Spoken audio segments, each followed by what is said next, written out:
인생에는 늘 고지대와 저지대가 함께합니다. 살다 보면 생애 높고 멋진 봉우리를 경험할 때도 있습니다. 반면에 깊고 낮은 골짜기를 지날 때도 있습니다. 그야말로 롤러코스터와 같은 삶인 것이죠. 신앙생활도 그렇습니다. 영적인 고지를 지날 때가 있습니다. 사람들에게 인정받고 칭찬받고 박수 받을 때가 있습니다. 반면에 영적인 깊은 침체를 경험할 때도 있습니다. 사람들의 비난과 오해와 손가락질을 당할 때도 있습니다. 바울과 바나바의 선교 여행도 마찬가지죠. 전도의 열매가 풍성히 맺히는가 하면 그렇지 못한 때도 있습니다. 환영하며 지지하는 사람들을 만나는가 하면 미워하고 배척하는 사람들을 만나기도 합니다. 오늘 우리가 함께 읽은 본문의 말씀은 그런 면에서 보면 어쩌면 롤러코스터와 같은 선교 여행에서 만나게 된 가장 두 극단적인 반응들을 기록하고 있다고 볼 수 있을 것 같습니다. 그들의 사역에 열광적으로 반응하는 사람들이 있었습니다. 반면에 돌을 던지는 사람들이 있었습니다.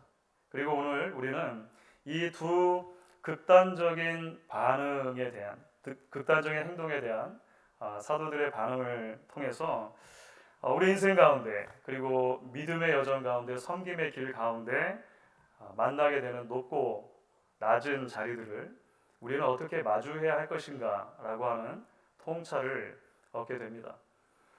먼저 바울 일행의 여정을 잠시 한번 되짚어 보도록 하겠습니다. 이제 이 지도가 꽤 익숙하실 것 같긴 한데요. 맨 오른쪽 보시면 시리아 지역의 안디옥 교회에서 바울과 바나바가 파송을 받습니다. 가장 먼저 1차 전도 여행에서 그들이 향한 곳은 바나바의 고향이었던 구브로라고 하는 섬이죠. 구브로의 가장 동쪽에 있었던 살람이라고 하는 곳에 도착해서 섬 전체를 가로지르고 가장 서쪽 끝에 있는 바보라고 하는 도시까지 도착을 했었습니다. 그곳에서 섬 전체의 총독인 서기오 바울에게 복음을 전하고 그가 예수를 믿게 되는 일이 있었습니다. 그 바보라고 하는 곳에서 다시 배를 타고 북상하게 되죠. 그래서 소위 말하는 갈라디아 지역으로 이제 그들이 옮겨가게 되는데 가장 먼저 있었던 곳이 이제 버가라고 하는 항구였습니다. 그리고 그 버가에서 바울과 바나바가 토로스 산맥이라고 하는 아주 험산 줄령을 넘어서 비시디아 안디옥이라고 하는 곳까지 갔다라고 하는 것이 우리가 지난주에 함께 살펴본 이야기였습니다. 비시디아 안디옥에서 그들은 말씀을 전했고 역시나 두 종류의 반응들이 있었죠. 그 말씀을 듣고 예수를 영접하는 사람들이 있는가 하면 유대인들을 중심으로 해서 반대하고 배척하는 사람도 있었습니다. 어쩔 수 없이 그 비시디아 안디옥에서도 이들이 다시 떠나죠. 오늘 우리가 함께 읽지는 않았지만 14장 전반부는 다른 도시 하나를 언급하는데 그곳이 이고니온이라고 하는 도시입니다. 그 다음 도시입니다. 이고니온에서도 선교의 패턴은 비슷합니다. 유대인들이 만들어 놓은 회당을 찾아가서 그곳에서 복음을 전하게 되죠. 그리고 여기서도 마찬가지로 복음을 듣고 영접하는 사람들이 있는가 하면 유대인들을 중심으로 또 그 바울과 바나바 일행을 배척하는 사람들이 있었습니다. 특별히 이고니온에서는 이 유대인들이 다른 그 성 사람들, 이방인들이죠. 그들을 이렇게 마음을 사기 위해서 설득을 했던 것 같습니다. 결과적으로 어떻게 됐는가? 오늘 읽지 않은 본문인데 14장 바로 전에 보시면 4절부터 7절까지 이런 말씀이 있습니다. 그 시내에 무리가 나뉘어 유대인을 따르는 자도 있고 두 사도를 따르는 자도 있는지라 이방인과 유대인과 그 관리들이 두 사도를 모욕하며 돌로 치려고 달려드니 그들이 알고 도망하여 루가오니아의 두 성 루스드라와 더베와 그 근방으로 가서 거기서 복음을 전하니라. 그러니까 이제 이고니온이라고 하는 지역에서는 거의 테러를 당할 뻔한 일이 있었던 거예요. 그래서 여기서 좀 더 상황이 심각해지고 그래서 이들이 그 다음 성인 루가오니아라고 하는 큰 지역이 있는데 그 지역의 대표적인 루스드라 그리고 더베 이 두 성으로 가서 복음을 전했다는 것입니다. 오늘 우리가 함께 읽은 이야기는 이 두 성 가운데 루스드라라고 하는 성에서 있었던 두 가지 사건을 이야기하는 것이다. 여러분들이 그렇게 이해를 하시면 좋을 것 같습니다. 다른 도시들과 달리 이 루스드라라고 하는 성에는 유대인들의 회당이 없었던 것 같습니다.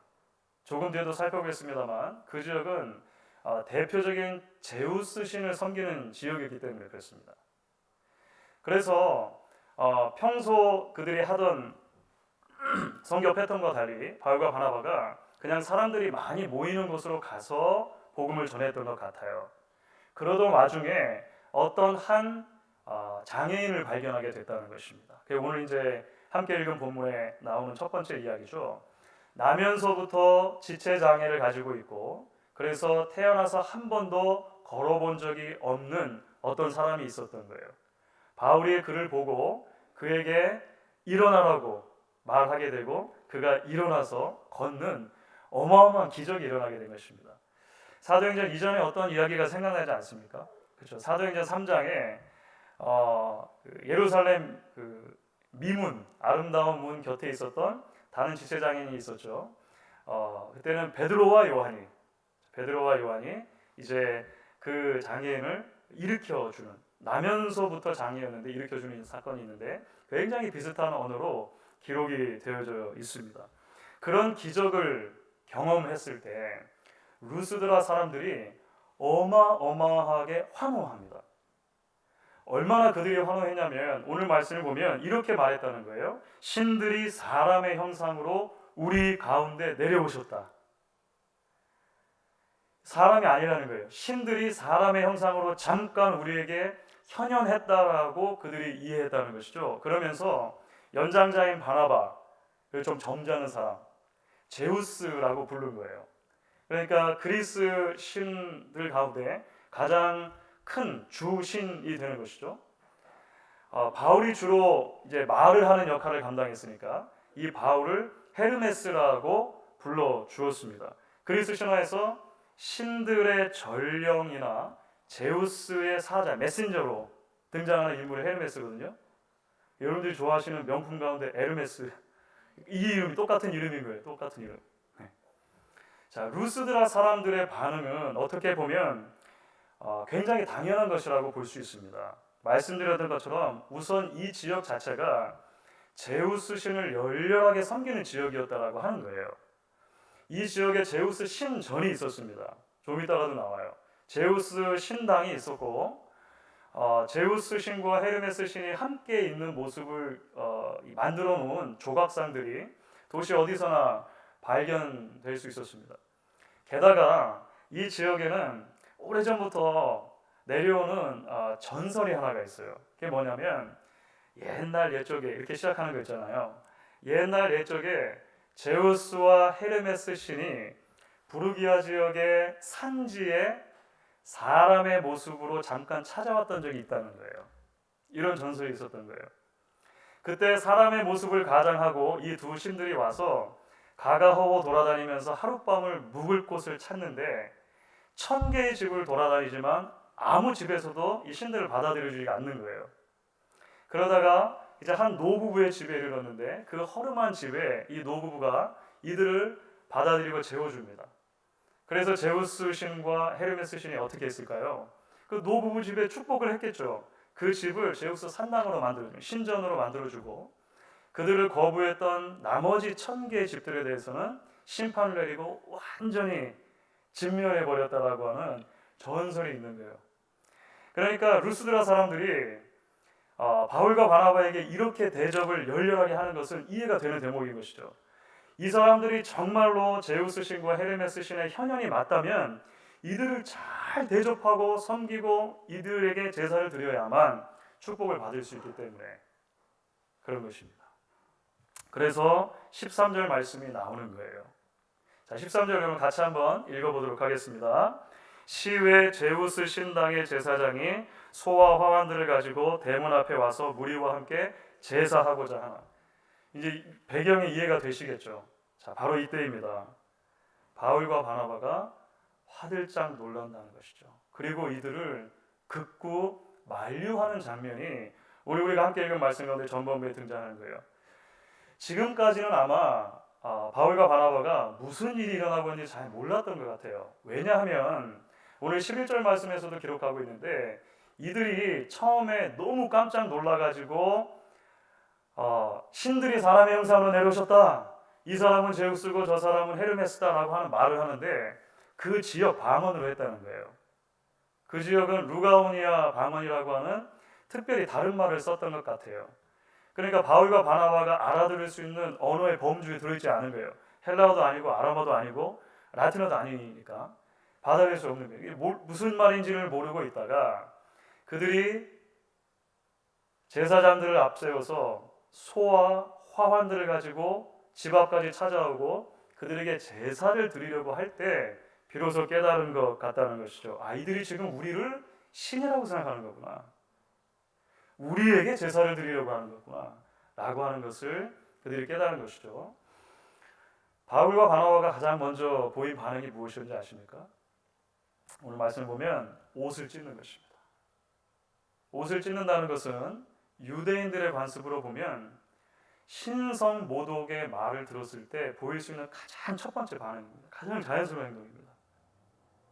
참남하도다. 이게 신성 모독적인 말이다 라고 할 때 옷을 찢는 거예요. 그러니까 사람의 귀로 도저히 들을 수 없는 말을 들었다 라고 바울과 바나바가 생각하고 옷을 먼저 찢죠. 그리고 나서 바울이 이렇게 말을 합니다. 15절을 보시면 이제 바울이 이렇게 말을 했다고 되어 있어요. 여러분 같이 한번 읽어보도록 하겠습니다.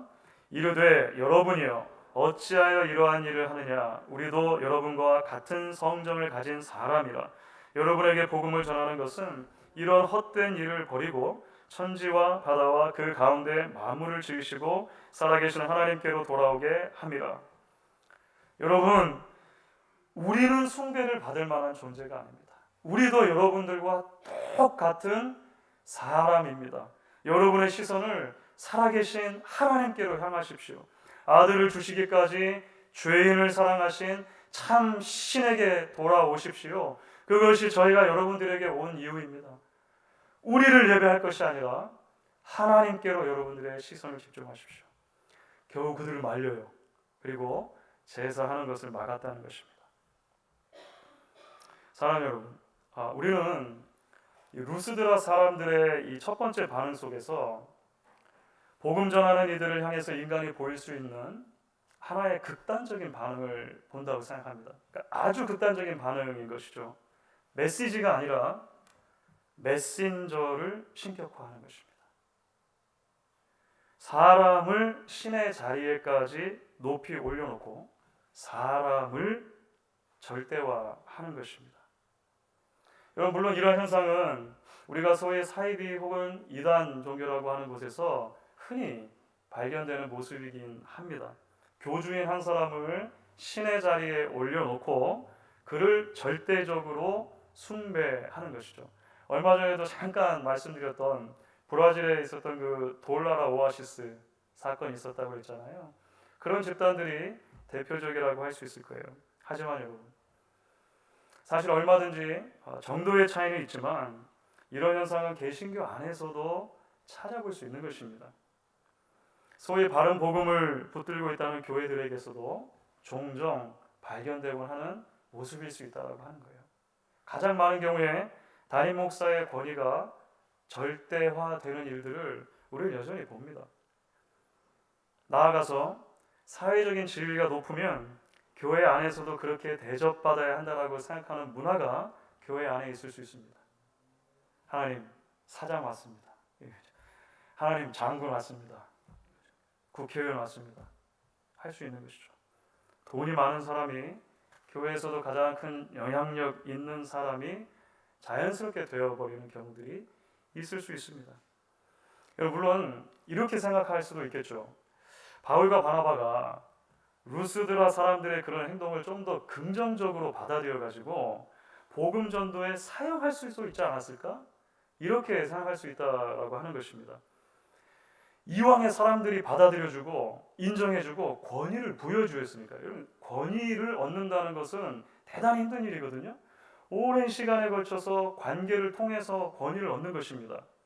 권위를 잘 얻지 못하니까 권위적이 되는 거거든요. 그런데 지금 루스드라에서는 그런 일이 일어났잖아요. 이 상황을 잘 이용해서 섬김도 받고 권위도 그대로 유지하고 복음도 전하면 되지 않겠는가, 그렇게 생각할 수 있지 않았냐는 것입니다. 하지만 바울과 바나바는 그렇게 하지 않습니다. 왜일까요?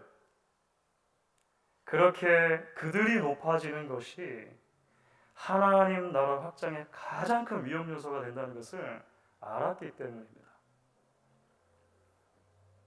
사람들의 시선이 예수가 아니라 자신들에게 집중될 때 그들이 전하는 복음도 쉽게 변질될 수 있다라고 하는 것을 그들이 아는 거예요. 복음이 더 이상 복음이 아닐 수 있다라고 하는 것이죠. 왜냐하면 예수 그리스도께서 이 땅에 오신 가장 핵심은 주님께서 말씀하신 것처럼 나에 온 것은 섬김을 받으려 함이 아니라 섬기려 하고 나의 목숨을 많은 사람들의 대속물로 주려 함이라. 이 안에 복음의 핵심이 있기 때문에 그런 것입니다. 사랑하는 여러분, 그렇습니다. 우리는 하나님을 영화롭게 하고 영원토록 그분을 즐거워하는 삶으로 부름받은 것입니다. 이것이 복음 안에서 부름받고 구원받은 삶의 방향입니다. 여러분, 물론 모든 그리스도인들은 서로 사랑하는 삶으로 부름을 받습니다. 빌립보서 2장이 말하는 것처럼 나보다 남을 낮게 여기는 삶으로 부름받습니다. 우리는 마땅히 그래야 할 것입니다. 그렇기 때문에 누군가가 나를 복음 안에서 사랑해 주는 것은 좋은 것입니다. 그렇죠. 사랑하지 마세요, 이렇게 할 수는 없는 거잖아요. 서로 사랑하는 건 좋은 것입니다. 누군가가 나를 자신보다 낮게 여기주는 것은 그 자체로 잘못된 것이 아니라고 하는 것이죠. 하지만 그것은 하나님께서 받으실 영광을 내가 취한 것과는 다른 이야기라고 하는 것입니다. 때로 하나님은 우리 인생 가운데 사람을 통해 위로를 주십니다. 바울에게 바나바가 필요했던 것처럼, 모세에게 이드로가 필요했던 것처럼 우리는 위로자가 필요해요. 목회자들도 마찬가지입니다. 위로자가 필요한 사람들입니다. 그러나 그것이 사람을 절대화하고 사람을 신격화하는 것과는 다른 문제라고 하는 것이죠. 사람의 인정과 높임에 모든 것을 걸어두는 것은 다른 것입니다. 그렇기 때문에 여러분, 우리가 인생의 높은 곳을 지날 때, 영적인 고지를 지날 때 우리는 겸손해져야 하는 것입니다. 우리를 통해서 큰 일이 일어나는 것처럼 보이고 하나님의 능력이 나타나는 것처럼 보일 때 하나님이 우리를 사용하고 계시는구나 라고 생각될 때 하나님의 영광을 가리지 않아야 하는 것이죠. 그래서 오늘 이야기는 얼마 전에 살펴봤던 헤롯의 이야기하고도 서로 맞닿아 있습니다. 이것은 사람의 소리가 아니라 신의 소리로다. 그때도 헤롯에게 사람들이 그렇게 말했다고 그랬죠. 헤롯이 그때 하나님께 영광을 돌리지 않으므로 벌레가 먹어 죽는 일이 있었습니다. 바울과 바나바는 이들이 사람의 형상으로 내려온 신이다라고 할 때 크고 만류하며 그리스도의 길을 택하는 것이죠. 우리도 이렇게 복음을 붙드는 자리로 오늘 말씀이 초대하고 있는 것입니다. 여러분, 그렇기 때문에 우리는 루스드라에서 이제 바울 일행이 당한 두 번째 또 다른 사건을 살펴보지 않을 수 없습니다. 지금까지 전도 여행에서는 위협으로만 존재했던 테러를 실질적으로 이 루스드라에서 당하게 되는 거예요. 자, 여러분 19절을 보십시오. 조금 전에 일이 있고 나서입니다. 19절 여러분 같이 한번 읽어보도록 하겠습니다. 유대인들이 안디옥과 이고니온에서 와서 무리를 충동하니 그들이 돌로 바울을 쳐서 죽은 줄로 알고 시외로 끌어내치니라. 비시디아, 안디옥 그리고 이고니온에서 유대인들이 왔다는 거예요. 원정을 온 것입니다. 원정을. 그러니까 우리가 이전에 살펴봤던 지역들인 거예요. 비시디아 안디옥에서 오려면 110마일이 걸리는 거리고 가까운 이고니움만 해도 20마일이 걸리는 거리입니다. 그러니까 문자 그대로 도시락 싸가지고 다니면서 괴롭히는 사람들이 있었던 거예요. 그렇죠. 그 먼 길을 이 사람들이 바울과 바나바를 괴롭히려고 왔다라고 하는 것입니다. 그런데 이번에는 협박만으로 끝난 게 아니죠. 그렇죠. 실제로 이번에는 테러가 가해집니다. 그들이 바울을 돌로 쳤어요. 돌로 쳤다고 하는 것은요, 어린아이들이 이렇게 던지는 것처럼 조그만 돌이 아니고 유대인들이 말하는 투석형을 말합니다. 투석형. 죽이기 위해서 큰 돌들을 가지고 한 사람을 마구 폭행하는 것을 말하는 것입니다. 여러분 생각해 보십시오. 사실 루스드라 사람들이 제우스와 헤르메스 신의 현현이다 막 이렇게 환호했을 때 그것을 그대로 받아들이기만 했더라도 당하지 않을 수 있는 일인 것입니다. 아무리 유대인들이라고 하더라도 그 지역 사람들이 사람의 형상으로 이 땅에 온 신들이라고 여기고 받들고 있는 상태에서는 쉽게 건드릴 수 없기 때문에 그런 거예요. 하지만 그 모든 것들을 포기하고 인간으로 돌아왔을 때 돌을 맞는 거예요. 돌을 맞는 거예요. 여러분 우리도 살다가 보면 돌을 맞을 때가 있습니다. 이런저런 악의적인 말로 상처를 받곤 합니다. 근거 없는 비난과 가십에 휘말릴 때도 있습니다. SNS가 일상화된 삶이잖아요. 그러다 보니까 요즘 시대에는 소위 말하는 댓글이라고 하는 것을 통해서 던져지는 수많은 돌들이 실제로 사람을 죽이는 경우들도 있는 것을 보게 됩니다. 어제 한국에서 큰 일이 났었죠. 그 SNS 대명사라고 하는 카카오톡 그 데이터베이스 문제가 생겨가지고 한참 동안 서비스가 안 됐었습니다. 지금도 완전히 다 복구가 된 게 아니라고 하죠. 한국은 그 카카오를 통해서 여러 가지 그 서비스들이 제공이 되는 것 같아요. 그러니까 외국보다 훨씬 더 다양한 굉장히 큰 불편을 겪었다고요. 미국에서도 잠깐 불편이 있었습니다. 사실 어제 저녁만 하더라도 저희 그 목장 방들이 대부분은 카카오톡 그룹으로 묶여져 있으신데 이게 안 되는 거예요. 아직까지도 주보 같은 파일을 못 보냅니다. 아직도 못 보내요. 조금 어제는 어려움이 있었던 것입니다. 그런데 한국에 계신 한 지인 목사님이 카카오 서비스가 중단된 직후에 이런 글을 올리셨더라고요. 카톡이 멈추니 세상 평안합니다. 페북과 유튜브도 멈추면 금상첨화일 듯. 이렇게 하셨어요. 그러니까 SNS가 편한 점도 있지만 그만큼 폐해도 있었다는 것이죠. 좋은 소식도 있지만 좋지 않은 소식도 그냥 막 오잖아요. 그죠? 듣고 싶은 소식도 있지만 내가 굳이 듣지 않아도 되거나 듣기 싫은 소식들도 있는데 무작위로 막 배달이 돼서 오니까 그런 것이죠. 좋아요도 있지만 익명성 뒤에 가리워진 크고 작은 돌들이 수없이 날아다니기도 하는 곳이 바로 SNS라고 하는 곳이니까 그렇게 말씀하신 것도 이해가 되는 것 같아요. 물론 아이러니한 것은 물론 그분도 그 글을 페이스북에 올리긴 하였습니다만 여러분 그런 의미에서 저는 오늘 19절 말씀이 이 사건을 묘사했던 그 방식이 참 놀랍다고 생각합니다. 여러분 영광을 받는 자리를 크고 마다하는 이전 이야기에 비교해 보면 바울이 돌에 맞았다라고 하는 고난 이야기를 기록할 때 성경은 무척 담담합니다. 무척 담담해요. 여러분 왜 나를 이렇게 미워합니까? 변명할 기회라도 줘야 되는 것 아닙니까? 심지어 여러분 내가 누군 줄 알고 이렇게 막 대하는 것입니까? 적어도 성경은 이 대목에서 바울의 말을 한마디도 기록하고 있지 않습니다. 바울은 그냥 돌에 맞습니다. 저는 분명히 바울이 돌에 맞으면서 한 사람을 떠올렸을 것이라고 그렇게 믿어요. 누굴까요? 스데반이 떠오르지 않겠습니까? 스데반? 바울은 예루살렘 교회 최초의 순교자였던 스데반이 돌에 맞아 순교하는 바로 그 자리에 있었습니다. 사람들이 옷을 아예 맡아두고 있었어요.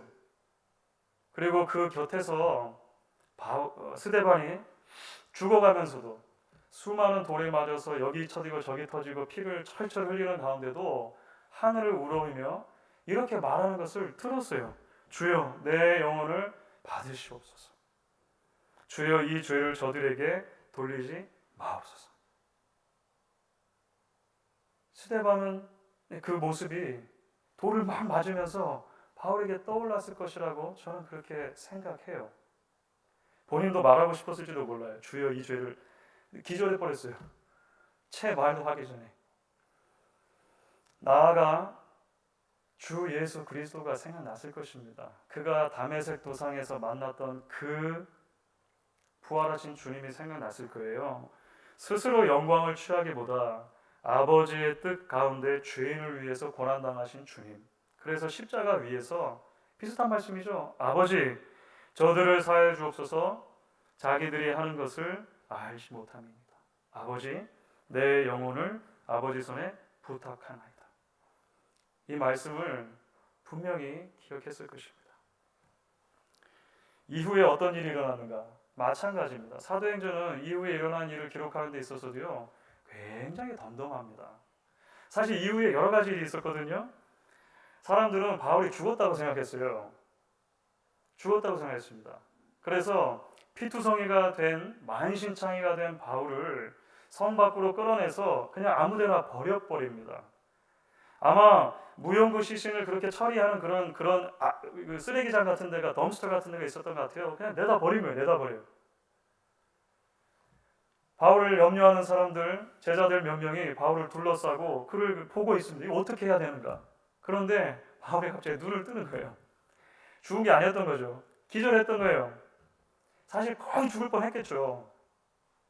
눈을 뜨고 툭툭 털고 일어나는 것처럼 오늘 말씀은 그냥 기록해요. 그리고 바나바와 함께 다시 성으로 들어갔다는 거예요. 하룻밤을 보냈다는 거예요. 그리고 그 다음 날 다시 선교 여행을 떠났다는 거예요. 바울이 몸이 만신창이가 됐을 것입니다. 말씀드린 것처럼 걷기도 불편했을 거예요. 누군가의 부축을 받지 않으면 성에 들어가기도 어려웠을 거예요. 간밤에 어떻게 편히 잘 수가 있었겠습니까? 밤새 끙끙 앓았겠죠. 새벽에 어떻게 일어나는지도 몰라요. 그런데 성경은 그 모든 과정을 다 생략하는 것처럼 그냥 카메라 렌즈를 차곡차곡 옮겨가면서 무덤덤하게 그렇게 그려주고 있습니다. 이러한 상세한 내용에 이런방구하지 않고 오히려 성경은 계속되는 바울과 바나바의 전도 여행에 초점을 맞춘다는 것입니다. 그런데 여러분 오늘 말씀을 통해 그렇게 연결되었던 바울과 바나바의 발걸음을 보면 기가 막힙니다. 바울과 바나바는 지금까지 방문했던 곳을 거꾸로 되돌아가는 거예요.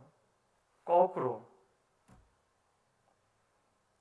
이고니오로 가고 비시디 안디오로 가고 거꾸로 돌아가는 것입니다. 그리고 거기로 이제 나중에 이제 그 버가까지라는 곳에 와가지고요 아탈리아 바로 옆에 있는 항구에서 배를 타고 예루살렘으로 돌아오는 것이 1차 전도의 끝입니다. 끝이에요. 가는 곳마다 사실 유대인들이 어마어마하게 박해했던 그곳을 다시 방문해요. 그리고 하나님의 은혜로 그곳에 세워진 교회들에게 하나님의 말씀으로 권면하고 위로합니다. 무슨 말일까요? 문제에 집중하는 것이 아니라 사명에 집중했다는 것입니다. 내가 당한 일, 내가 받은 상처에 집중한 것이 아니라 하나님의 부르심에 집중했다는 것입니다. 여러분 그런 의미에서 22절 말씀이 굉장히 의미심장한데요. 오늘 구절로는 마지막 절을 읽었어요. 22절인데 여러분 같이 한번 읽어보겠습니다. 제자들의 마음을 굳게 하여 이 믿음에 머물러 있으라 권하고 또 우리가 하나님의 나라에 들어가려면 많은 환난을 겪어야 할 것이니라 하고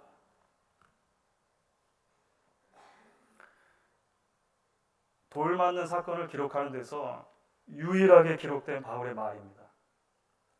그 이전에 영광을 받는 자리에서 자꾸 사람들에게 말하며 말렸던 바울이 돌 많은 자리에서 한마디도 하지 않다가 돌아다니며 성도들을 위로하는 자리에서 그렇게 말하는 거예요. 여러분, 믿음에 계속 머물러 있으십시오. 우리가 하나님 나라에 들어가면 축복만이 아니라 고난도 받아야 하는 것입니다. 그것이 주의 길입니다.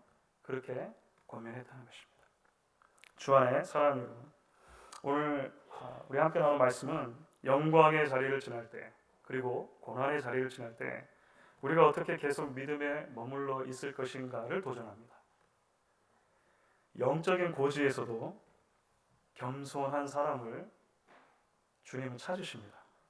주를 위해 고난 당하는 자리 앞에서 의연하며 끝까지 주의 부르심을 붙들고 그 길을 걸어가는 사람을 주님 지금도 기다리십니다. 왜냐하면 그것이 바로 주님께서 저와 여러분을 위해 걸어가신 길이기 때문에 그렇습니다. 오늘 우리가 주님께서 그렇게 찾으시며 기다리시는 한 사람 한 사람 되어주실 수 있기를 주 이름으로 축원하겠습니다. 아멘.